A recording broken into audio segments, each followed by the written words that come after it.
নমস্কাৰ এই মুহূৰ্তৰ ৰেচন কাৰ্ড লৈ দিবলৈ লাইছো ডাঙৰ আপডেট।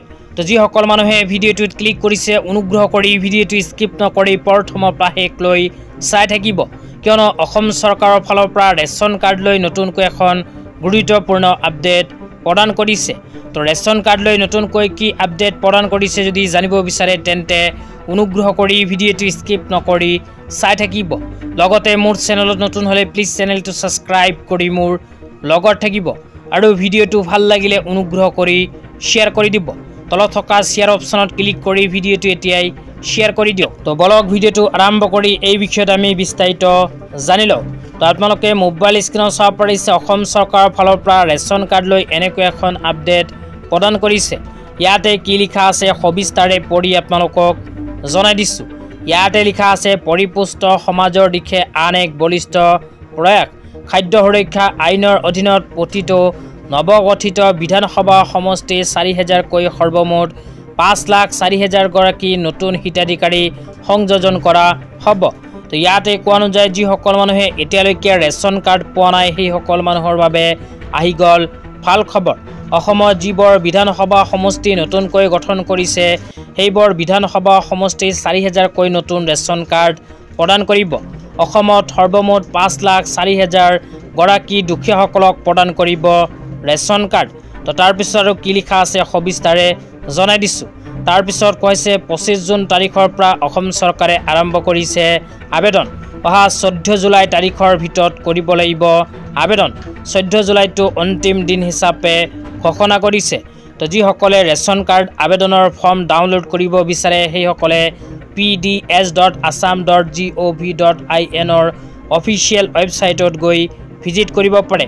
এইখন অফিচিয়েল ৱেবছাইটৰ জৰিয়তে আপোনালোকে ৰেচন কাৰ্ড আবেদন কৰাৰ ফৰ্ম লাভ কৰিব। তেতিয়া আপোনালোকক জনাই আছোঁ নতুনকৈ ৰেচন কাৰ্ড আবেদন কৰাৰ বাবে কি প্ৰমাণ পত্ৰৰ প্ৰয়োজন হ'ব। ১ নম্বৰত কৈছে শুদ্ধ আৰু সম্পূৰ্ণৰূপে পূৰণ কৰা প্ৰপত্ৰ ফৰ্ম চি। প্ৰথমে আপোনালোকক ফৰ্ম চি ফিল আপ কৰিব লাগিব। তাৰপিছত কোৱা হৈছে আধাৰ কাৰ্ড। লগতে ৩ নম্বৰত কৈছে ভোটাৰ কাৰ্ড বা ভোটাৰ তালিকা। ৪ নম্বৰত কৈছে ঠিকনাৰ প্ৰমাণপত্ৰ। ৫ নম্বৰত কৈছে পৰিয়ালৰ সকলো সদস্যৰ ফটো। ৬ নম্বৰত কৈছে বেংকৰ একাউণ্টৰ সবিশেষ। এইকেইখন প্ৰমাণপত্ৰৰ সহায়তে নতুনকৈ ৰেচন কাৰ্ডৰ বাবে কৰিব পাৰিব আবেদন।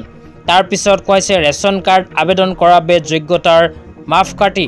১ নম্বৰত কৈছে আবেদনকাৰী ভাৰতীয় নাগৰিক হোৱাৰ লগতে পৰিয়ালৰ বাৰ্ষিক আয় ৪ লাখ টকাতকৈ কম হ'ব লাগিব, তেতিয়াহে নতুনকৈ ৰেচন কাৰ্ডৰ বাবে কৰিব পাৰিব আবেদন। ২ নম্বৰত কৈছে ৪ লাখতকৈ কম বাৰ্ষিক আয় ৰাজ্য চৰকাৰৰ অধীনত সকলো মাষ্টাৰ ৰোল কৰ্মচাৰী, দৈনিক মজুৰিপ্ৰাপ্ত কেন্দ্ৰীয় তথা ৰাজ্য চৰকাৰৰ অৱসৰপ্ৰাপ্ত চতুৰ্থ বৰ্গৰ কৰ্মচাৰী আৰু ঠিকাভিত্তিক কৰ্মচাৰীসকলেও কৰিব পাৰিব আবেদন। তো তাৰপিছত আৰু কি লিখা আছে সবিস্তাৰে আপোনালোকক জনাই দিছোঁ, অনুগ্ৰহ কৰি ভিডিঅ'টো শ্বেয়াৰ কৰি দিব।